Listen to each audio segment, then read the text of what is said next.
இளைய தோழர்கள் பேசுவதை கேட்கும் பொழுது கண்டிப்பாக இயக்கம் என்பது இயங்கிக் கொண்டே இருப்பது என்று ஆசிரியர் அவர்கள் அடிக்கடி குறிப்பிடுகிற அந்த தொடர் இயக்கத்தை நாம் பார்த்து கொண்டிருக்கிறோம் என்கிற மகிழ்ச்சியோடு கருத்தரங்க தலைமை என்கிற முறையில் சில கருத்துக்களை மட்டும் உங்களோடு பகிர்ந்து கொள்ள விரும்புகிறேன். இங்கு ஒவ்வொருவரையும் நம்ம குறிப்பிட்டு அவர்களுடைய கருத்துக்கு பாராட்டு சொல்ல வேண்டியது நம்முடைய கடமை. இங்கு அடுத்து பேராசிரியர் சுபவி அவர்கள் சிறப்புரையாற்றவிருக்கிறார்கள். அதற்கு பிறகு நமக்கு மதிய உணவும் இருக்கிறது. ஆகவே நன்றாகவே பொறுமையாகவே கேட்கலாம். அறிவியல் என்ன? அறிவியல் மனப்பான்மை என்றால் என்ன?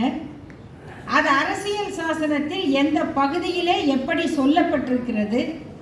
அதனுடைய சட்டப்படியான செயலாற்றும் தன்மை, இதை நிறைவேற்றுங்கள், இது அரசியல் சாசனத்திலே இருக்கிறது, இதை நிறைவேற்ற வேண்டும் என்று கேட்டு நீதிமன்றத்திலே வழக்கு போட முடியாது.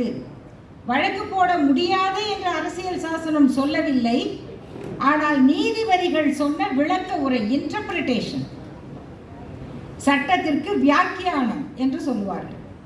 அப்படி முன்னால் இருந்த நீதிபதிகள் கொடுத்த வியாக்கியானத்தில், விளக்கத்தில் இது அடிப்படை கடமை என்று இருக்கிறது, ஆகவே இதை கட்டாயம் நீங்கள் செய்யுங்கள் என்று நாங்கள் அரசுக்கு டைரக்ஷன் கொடுக்க முடியாது. ஏனென்றால் அப்படி கொடுத்தால் அடுத்து அவர்கள் அதை செயல்படுத்த வேண்டும். அதை செயல்படுத்தாவிட்டால் அது நீதிமன்ற அவமதிப்பாக மாறும். அரசியல் சாசனத்தை பின்பற்றவில்லை என்றால் அது அவமதிப்பு தான், நீதிமன்ற அவமதிப்பு தான். ஆனால் எதை சொல்லுவது என்பதில் நீதிமன்றத்திற்கே பல நேரங்களில் குழப்பம் வரும். ஏனென்றால் இது நீதி தேவன்கள் மயங்குகிற நாடு. பல பேர் தங்கள் பூர்வாசிரமத்தை மறந்துவிட்டுதான் நீதிபதி ஆக வேண்டும் என்பது ஒரு நடைமுறை. ஆனால் சமீப காலமாக இதை செய்வதற்காகவே நான் நீதிபதி ஆக வேண்டும் என்று நினைத்து திட்டமிட்டு நீதிபதிகள் உருவாக்கப்படுகிற காலம் இது. ஒருவர் எந்த கட்சியையோ கொள்கையோ சேர்ந்தவராக இருந்தால் கூட தவறில்லை. அவர் நீதிபதி ஆன பிறகு அவற்றை நினைத்து கொண்டிருக்க மாட்டார், அல்லது அதை கொண்டு ஒரு பாரபட்சமான பார்வையை வைத்திருக்க மாட்டார்கள். ஆனால் இந்த வேலையை செய்வதற்காகவே நீ நீதிபதி ஆக வேண்டும் என்று எங்காவது பயிற்சி கொடுத்து உன்னிடம் வழக்கு நடத்துகிறவர் யார்? அவர் பெயர் என்ன?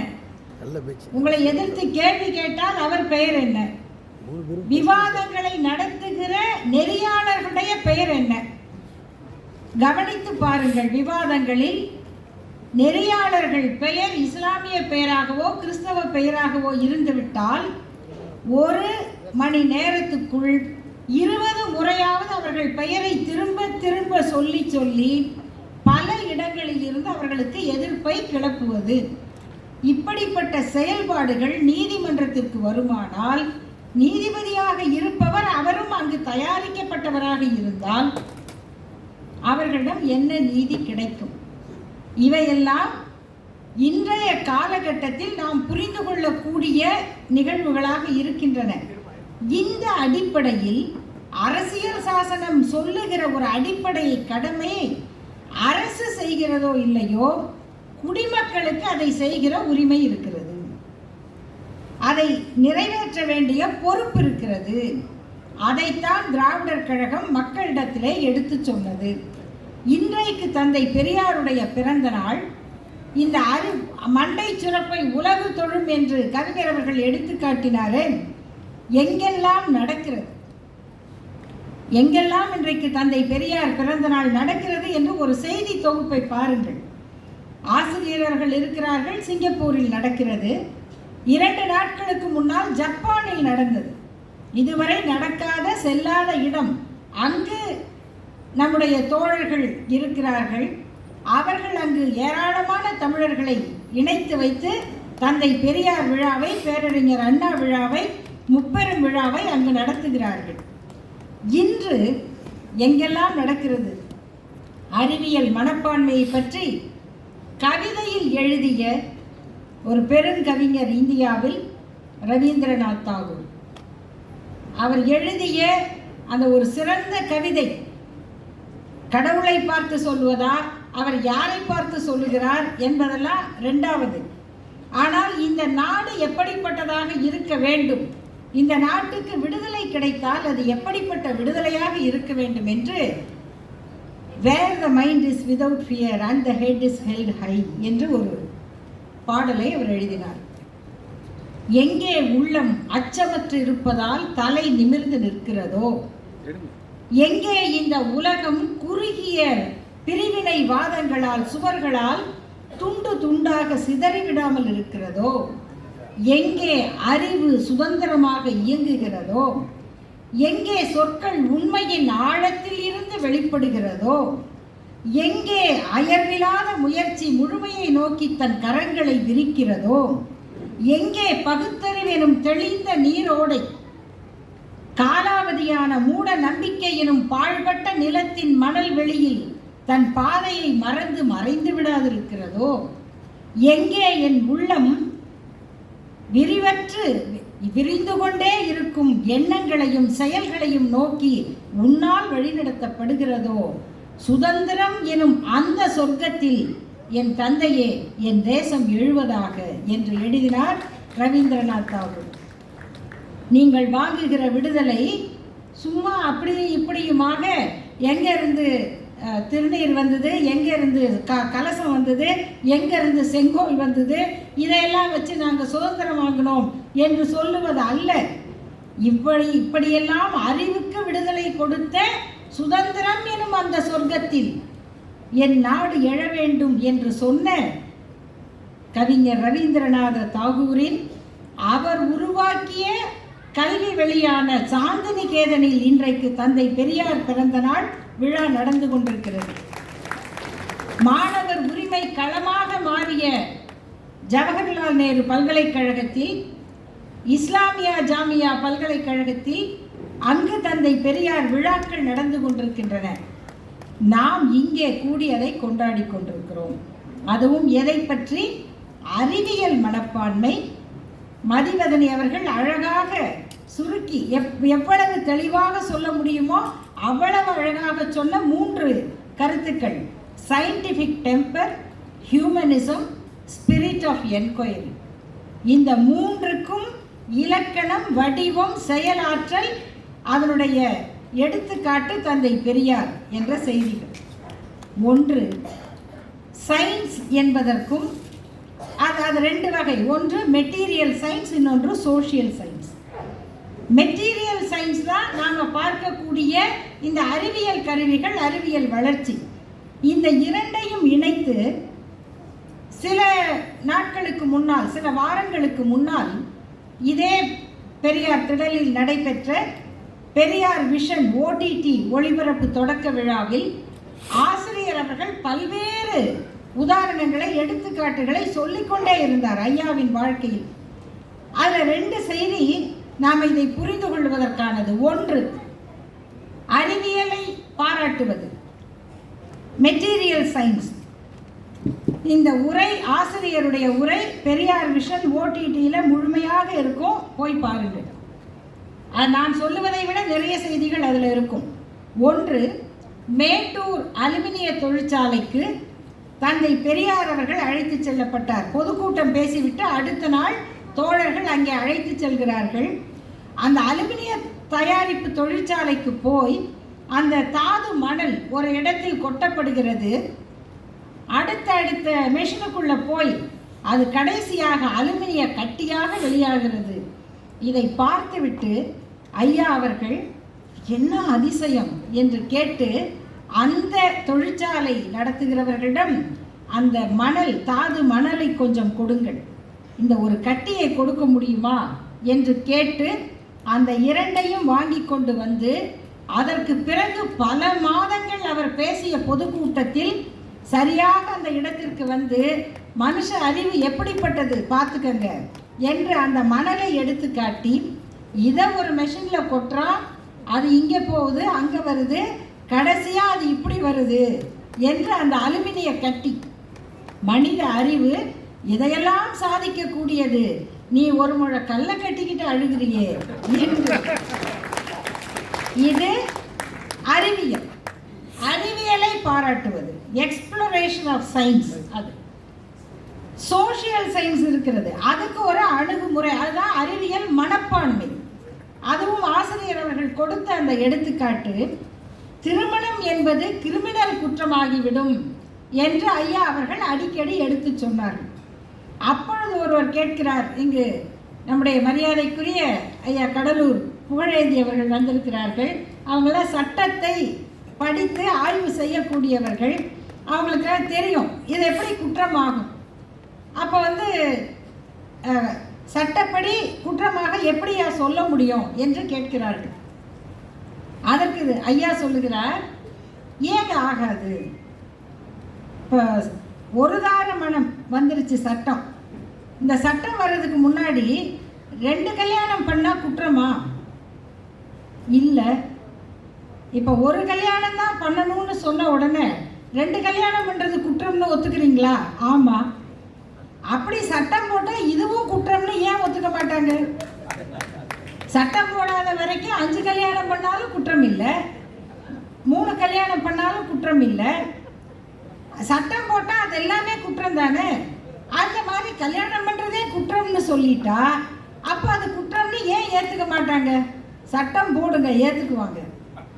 இது சோஷியல் சயின்ஸ். இதை சொல்லுவதற்கு தான் சயின்டிஃபிக் டெம்பர் என்பது தேவைப்படுகிறது. சமீபத்தில் நான் என்னுடைய உரையை சுருக்கமாக்கி கொள்கிறேன். ஒரு புலனக்குழு, நம்ம சோஷியல் மீடியாவில் ஒரு குரூப், அந்த குரூப்பில் ஒரு பயங்கரமான டிஸ்கஷன் போகுது, கடுமையான விவாதம். என்னன்னா, ஒருவர் தன்னுடைய கவலையை எழுதிவிட்டார். நான் காசிக்கு போனேன், சரி, அப்பாவுக்கு பித்ரு கடன் நானே தர்ப்பணம் பண்ணேன், சரி, எனக்கும் சேர்த்து நானே பண்ணிட்டு வந்துட்டேன். அடப்பாவமே. ஏன் அப்படின்னா, ஏன்னா எனக்கு ஆம்பளை பையன் இல்லை. எப்போங்க? 2024. எனக்கு ஆம்பளை பிள்ளை இல்லாததுனால எனக்கு நானே அந்த கடனை செய்துவிட்டு வந்துவிட்டேன் என்று வருத்தமாக எழுத. ஏன் உங்கள் சகோதரருக்கு பிள்ளைகள் இல்லையா என்று இன்னொருத்தர் கேட்க, இன்னொருத்தர் சொல்றாரு, ஏன் மக வீட்டு பேரன் இருந்தால் கூட செய்யலாமே. எப்பேற்பட்ட சயின்டிஸ்டுங்க பாருங்க, மக வீட்டு பேரன் இருந்தால் கூட செய்யலாமே. எனக்கு தெரிந்த ஒருவருக்கு அவர் மாப்பிள்ளை தான் செய்தார். இதுல பெண்களும் இருக்கிறார்கள் அந்த குழுவுல. கடைசியா ஒரே ஒரு பெண் தான் கேட்கிறார், இவ்வளவு பேசுகிறீர்களே, ஏன் ஒரு பெண் செய்யக்கூடாதா? ஒரு பெற்ற பெண் தன் தந்தைக்கு இந்த கடமையை செய்யக்கூடாதா? ஏன் இப்படி பேசுகிறீர்கள்? ஆனா ஒருவர் கூட அதுக்கு பதிலே சொல்லல. ஒருவர் கூட அதை அப்படியே புறக்கணித்து விட்டார்கள். இவர்கள் அத்தனை பேரும் மெத்த படித்தவர்கள், மிகப்பெரிய நிறுவனங்களில் பணியாற்றுகிறவர்கள். அவங்க சொன்ன மாதிரி பெரிய சயின்ஸ் கூட படிச்சிருக்கலாம். ஆனால் அவர்கள் படித்த சயின்ஸுக்கும் இந்த வாழ்க்கையில் அறிவை பயன்படுத்துவதற்கும் ஏதாவது தொடர்பு இருக்கிறதா? ஏதாவது அதற்கு பொருத்தம் இருக்கிறதா? இந்த எண்ணத்தை வளர்ப்பதற்கு பெயர்தான் அறிவியல் மனப்பான்மை. அது அடிப்படையில் ஆணும் பெண்ணும் சமம் என்பதை கூட ஒப்புக்கொள்ளாததுதான் மதம் புகுத்திய அறிவு. அதுதான் மதம் புகுத்திய அறிவு. நீங்க அடுத்த வீட்டுக்காரரை ஏன் பார்க்குறீங்க? நம்ம வீட்டில் நம்மோடு பிறந்து நம்மோடு வளர்ந்து நம்மோடு வாழுகிற இன்னொரு உயிரை எனக்கு சமம் என்று மதிக்காமல் இருப்பதற்கு தான் மதம் கற்றுக் கொடுக்கிறது. அது எந்த மதமாக இருந்தாலும் ஒன்றுதான், அதில் விதிவிலக்குகளே கிடையாது. மூட நம்பிக்கையை பொறுத்தவரை தந்தை பெரியார் அவர்களிடம் கேட்டார்கள், வெளிநாடு பற்றியெல்லாம் சொன்னாங்க. வெளிநாட்டிலும் மூட நம்பிக்கைகள் உண்டு. பேய் அங்கே ஓமனா வரும், எக்ஸார்சிஸ்டா வரும். என்ன ஒரே ஒரு வித்தியாசம்னா, நம்ம பேய் வெள்ளையா இருக்கும், அவங்க பேய் கருப்பா இருக்கும். ஏன்னா அவங்களுக்கு கருப்பா இருக்கவங்களை பிடிக்காது, நமக்கு வெள்ளைக்காரங்களை கண்டா பயம். வெள்ளையா இருக்கிற யாருமே ஆஹா இது பூதம், ஆக நம்ம பூதம் வெள்ளை, அவங்க பூதம் கருப்பு, அவங்க ஓமன் எக்ஸார்சிஸ்ட் எல்லாம் கருப்பாக தான் வந்தது. ஆக அங்கும் இருக்கிறது. அங்கேயே டம்ளர் நகத்தையே ஜோசியம் சொல்கிறவங்களாம் இருக்காங்க. நியூமராலஜியே அங்கேருந்து தான் வந்தது. அப்போ ஐயாவிடம் கேட்கிறார்கள், ஐயா அங்கெல்லாம் மூட நம்பிக்கை இருக்கேன். ஐயா சொல்லுகிறார், ஏன் முட்டாள்தனம் உங்களுக்கு மட்டும்தான் சொந்தமா? உலகம் பூரா தானே இருப்பாங்க. இப்போ அறிவு வளரணும், அறிவியல் வளரணும், இவ்வளவு சொல்றீங்களே. பெரியாரிடம் கேட்கிறார்கள், ஐயா இதெல்லாம் வளர்ந்துட்டான், இனிவரும் உலகத்தில் நடக்கிறதெல்லாம் பார்த்துட்டான், கடவுள் நம்பிக்கை அற்று போய்விடுமா? அப்ப கடவுள் நம்பிக்கை இருக்காதுல்ல. ஏன்னா ஐயா சொல்லுகிறார், தேவைகள் அற்று போன இடம் கடவுள் செத்து போன இடமா இருக்கும். தேவைகள் அற்று போன இடம். மனிதனுக்கு கவலை இல்லை என்றால் கடவுள் அங்க செத்து போயிடுவாருங்க. அது உண்மையான்னு கேட்கிறாங்க. நீங்க சொன்ன மாதிரி தேவைகள் நிறைவேறிவிட்டால் கடவுள் எண்ணம் வராதா அப்படின்னு. அதுக்கு பெரியார் சொல்றார் பாருங்க, அதுக்கு பேர் தான் சயின்டிபிக் டெம்பர். அப்படி சொல்ல முடியாது. ஏன் சொல்ல முடியாது? அது கொஞ்சம் இருந்துதாங்க தீரும் சொல்றாரு. கடவுள் நம்பிக்கை என்பது கொஞ்சம் இருந்துதான் தீரும். அது எப்படி வரும்? பெரியார் எப்படி அப்படி சொல்லலாம்? அதற்கு விளக்கம் சொல்லுகிறார். ஏன் இருக்கும்னு கேட்டீங்கன்னா, மனிதனுக்கு தனக்கு தெரியாத எதையும் தெரியாது என்று ஒத்துக்கொள்ள மாட்டான். மனிதனுக்கு ஈகோ அதிகம். இந்த சொல்லையே போடுறாருங்க, தெரியாது என்று ஒத்துக்கொள்ள மாட்டான். ஏனென்றால் மனிதனுக்கு ஈகோ அதிகம். அதனால தெரியாது என்று சொல்வதற்கு பதிலாக கடவுள்ங்கிற ஒன்றை வச்சிருப்பான். ஏன்னா இப்போ மருத்துவர்களுக்கு ஒருத்தருக்கு ஏன் உடம்புக்கு என்ன வந்துச்சு காரணமே தெரியாது, ஸ்ட்ரெஸ். அந்த மாதிரி காரணமே தெரியாது கடவுள். அந்த ஸ்ட்ரெஸ் மாதிரி தான் கடவுள்னு ஆயிட்டார். இப்படி தந்தை பெரியார் சொன்ன அந்த விளக்கம், காரணம் தெரியாததை தெரியாது என்று ஒப்புக்கொள்ள முடியாத மனிதன் அதை கடவுள் என்று சொல்லுவான். ஆகவே கடவுள் நம்பிக்கை இருந்துதான் தீரும். இப்படி இனி வரக்கூடியவற்றிலும் நமக்கு எது சாதகமானது என்று பார்ப்பது அல்ல, எது நடக்கும் என்று பார்ப்பது, எது நடக்கக்கூடாது என்று சொல்லுவது. அதை பகுத்து அறியக்கூடிய அந்த அறிவுதான் தந்தை பெரியார் சொன்ன அந்த பகுத்தறிவு அறிவியல் மனப்பான்மை.